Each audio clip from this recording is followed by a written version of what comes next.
नमस्कार, धर्मवाणी में आप सभी का स्वागत है। मैं हूं अजय चौहान और बाबा मणि महेश की यात्रा हिमाचल के चंबा ज़िले में जो हड़सर से शुरू होती है वो शुरू होने वाली है, यानी कि वो रक्षाबंधन से शुरू होती है और राधा अष्टमी तक चलती है। करीब 15 दिन ये यात्रा चलती है। तो इसके पिछले वीडियोस भी मैं आप लोगों को काफ़ी सारी जानकारियाँ दे चुका हूँ और इस बार जो मैं नई जानकारी दे रहा हूँ वो ये है कि आप वहाँ पर अगर जाते हैं या जाना चाहते हैं तो उसकी तैयारी आपको कैसे करनी है, क्या सामान लेके जाना है, वहाँ पर क्या आवश्यकता पड़ सकती है और क्या नहीं।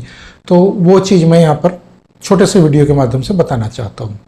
तो जो लोग मेरे इस चैनल पर पहली बार आए हैं, कृपया इस चैनल को सब्सक्राइब करके पास में बने बेल आइकन को भी दबा दें ताकि मेरे आगे आने वाले वीडियोज़ की नोटिफिकेशन भी आप लोगों तक पहुँचती रहे।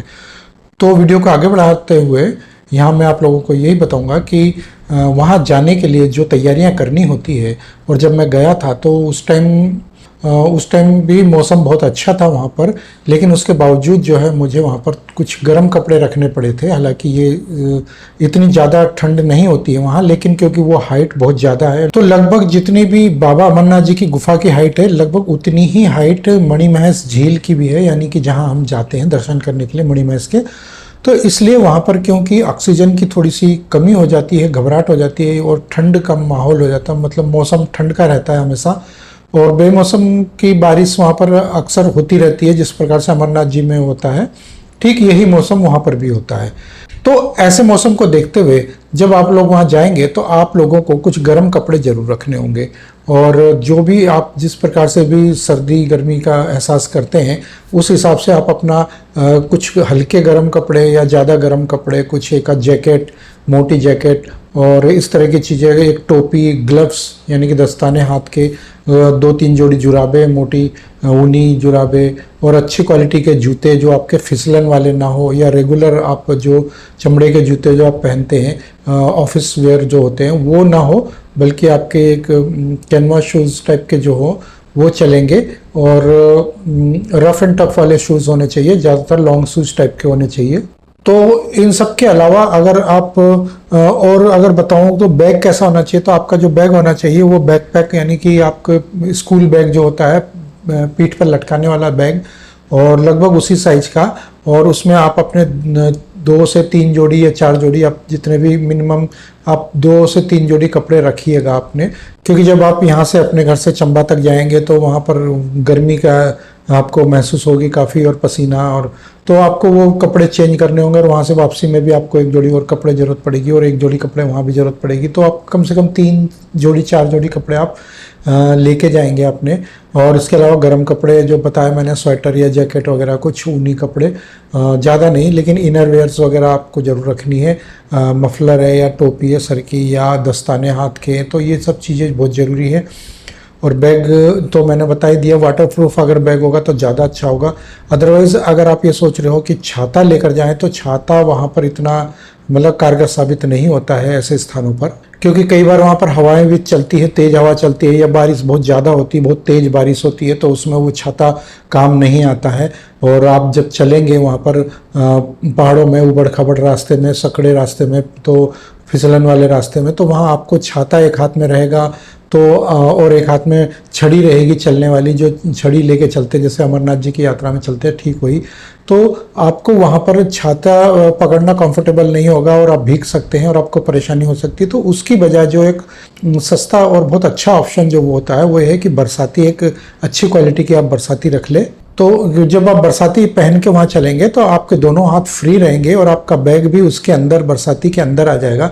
यानी कि बैग आप जब पीठ पे लटका लेंगे, ऊपर से बरसाती डाल लेंगे, तो आपका वो बैग भी सेफ रहेगा। अगर वाटरप्रूफ बैग नहीं है तो उसके अलावा जो मैं बता दूं आप लोगों को कि जब आप चलेंगे वहाँ पर पैदल तो आपको एक हाथ में छड़ी लेनी होगी और एक हाथ आपका फ्री होना चाहिए। तो क्योंकि वहाँ फिसलन भरे रास्ते होते हैं, अक्सर कई बार आपको संभलना होता है, चलने में आपको कंफर्टेबल महसूस हो ऐसे में आपको। तो इसके अलावा जो बता दूं कि और एक चीज़ है जो आपको दवाई गोली के हिसाब से, यानी कि फर्स्ट एड के तौर पर अगर मैं आपको बताऊं कि जैसे दवाई गोलियों में है, जैसे सर्दी जुकाम, खांसी, बुखार, सर दर्द, बदन दर्द, या इस टाइप की जो थोड़ी बहुत जैसे बैंडेज वगैरह होती है, बैंडेड वगैरह जो हाथ में छोटी मोटी खरोंच आने पे जो लगाई जाती है, तो इस टाइप की चीज़ें थोड़ी सी 2-4 चीज़ें, यानी कि बहुत छोटे से हिस्से में जब वो आ जाए आपके बैग में तो अलग से एक रख लें। और आप अगर रेगुलर कोई दवाइयाँ खाते हैं तो आपको वहाँ ये सब चीज़ें ज़रूर लेके जानी होगी। हालांकि वहाँ पर डॉक्टर की सुविधा भी अवेलेबल है, वहाँ पर डॉक्टर मिलेंगे हर कैंप में, वहाँ पर डॉक्टर बैठे होते हैं और आपको फर्स्ट एड के तौर पर आपको उल्टी या खांसी या बुखार या सर दर्द, बदन दर्द की दवाई आपको ज़रूर देंगे वहाँ पर वो लोग, और चेकअप भी करते हैं और इस तरह की फैसिलिटीज़ वहाँ मिलती है। लेकिन कई बार ऐसा होता है कि आप अपनी दवाई साथ लेके जाए तो ज़्यादा अच्छा होता है कि रास्ते में कहीं पर भी आपको अचानक ज़रूरत पड़ जाए तो आपको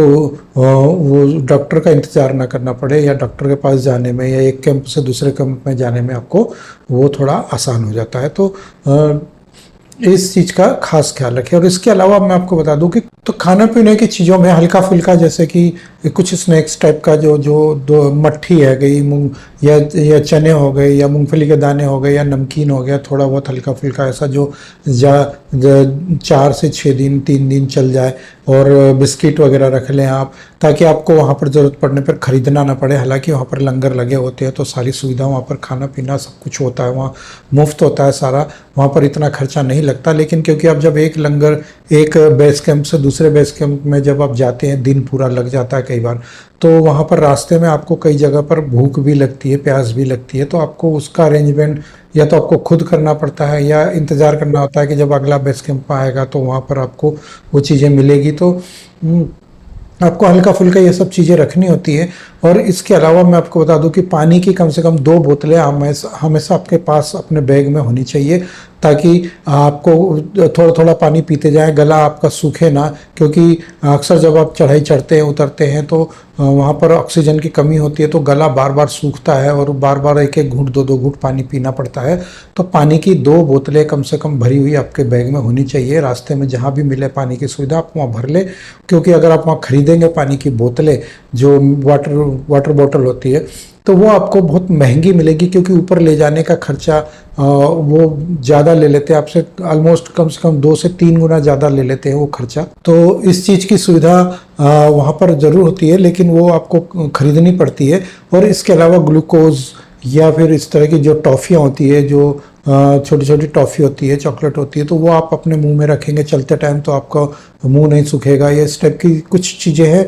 और सबसे जो ज़रूरी है वहाँ पर वो ये है कि एक टॉर्च ज़रूर रखें अपने साथ, एक टॉर्च जिसमें सेल डले हुए हो, नए सेल डले हो, और टॉर्च चालू कंडीशन में हो, ताकि वहाँ पर आप रास्ते में जब चलते हैं, ऊपर चढ़ेंगे या नीचे उतरेंगे और रास्ते में जब अंधेरा हो जाएगा तो आपको वहाँ पर कई बार ऐसा होता है कि जंगली जानवरों का खतरा होता है, या रास्ता कच्चा रास्ता होता है, तो उबड़ खाबड़ रास्ता होता है, तो अंधेरा हो जाता है, तो आपको चलने में पत्थरों में, फिसलन में, पानी में, तो वो आपको वो देखने के लिए टॉर्च की बहुत सख्त ज़रूरत होती है। हाँ, अगर मोबाइल में आपके टॉर्च है तो भी चल जाएगा, लेकिन मोबाइल से इतना इफेक्टेबल नहीं रहेगा, क्योंकि आपको ज़्यादा जो अच्छे से आपको जो टॉर्च काम करेगी वो मोबाइल काम नहीं करेगा आपका। तो इस चीज़ का खास ख्याल रखें कि टॉर्च की बहुत सख्त ज़रूरत होती है, और मैं इस चीज़ को भुगत चुका हूँ और मैंने हर बार अपने साथ ऐसी यात्राओं में टॉर्च ज़रूर रखी है, और ये मेरा अपना अनुभव के आधार पर मैं आप लोगों को बता रहा हूँ। और इसके अलावा अगर कोई लेडीज़ हैं तो वो साड़ी वगैरह पहन कर ना जाए वहाँ पर, या ऐसे कोई खुले कपड़े पहन कर ना जाए, जैसे गाउन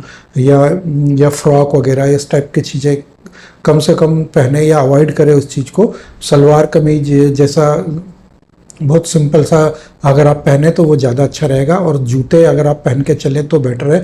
अगर आप कोई लेडीज़ अगर जैसे फैंसी सैंडल या कुछ इस तरह के पहनती है तो वो वहाँ पर अलाउ नहीं होगा, क्योंकि वहाँ पर आपको चलने में परेशानी आ सकती है, मोच आ सकती है, उबड़ खाबड़ रास्ते हैं वहाँ पर, शहरों की तरह रास्ते नहीं हैं वहाँ पर। तो इस चीज़ की खास ध्यान रखें आप। और बाकी आप अपना जो भी तैयारी करते हैं छोटे मोटे, कम से कम सामान लेकर जाएँ। आप बहुत बड़ा बैग या बहुत वजन ज़्यादा सामान लेकर ना जाएं, और अपना बैग अपने साथ ही रखें, पड़ोसी को यानी कि अपने साथी को दूसरे को ना दें। क्योंकि कई बार ऐसा होता है कि यात्रा में आप बिछड़ जाते हैं और आप आगे निकल गए या आप पीछे रह गए, तो आपका बैग उनके साथ और उनका बैग आपके साथ रहा तो वो भी परेशान, आप भी परेशान। तो ये कुछ चीज़ें हैं जिनका आप लोगों को खास ख्याल रखना है। तो इसी को ध्यान में रखते हुए आप लोग जब यात्रा पर जाएंगे तो अपना ये कुछ छोटी छोटी चीज़ें हैं, इनका खास ध्यान रखना होता है। तो और भी अगर कोई ऐसी चीज़ जो होगी जो मुझे याद आएगी तो मैं अगले वीडियो में ज़रूर इस चीज़ का जिक्र करूँगा। तो फिलहाल के लिए इतना ही। अगर आप लोग मेरे इस चैनल पर पहली बार आए तो कृपया इस चैनल को सब्सक्राइब करके पास में बने बेल आइकन को भी दबा दें, ताकि मेरे आगे आने वाली वीडियोज़ की नोटिफिकेशन आप लोगों तक पहुँचती रहे। तो मिलते हैं अगले वीडियो में, तब तक के लिए जय श्री राम।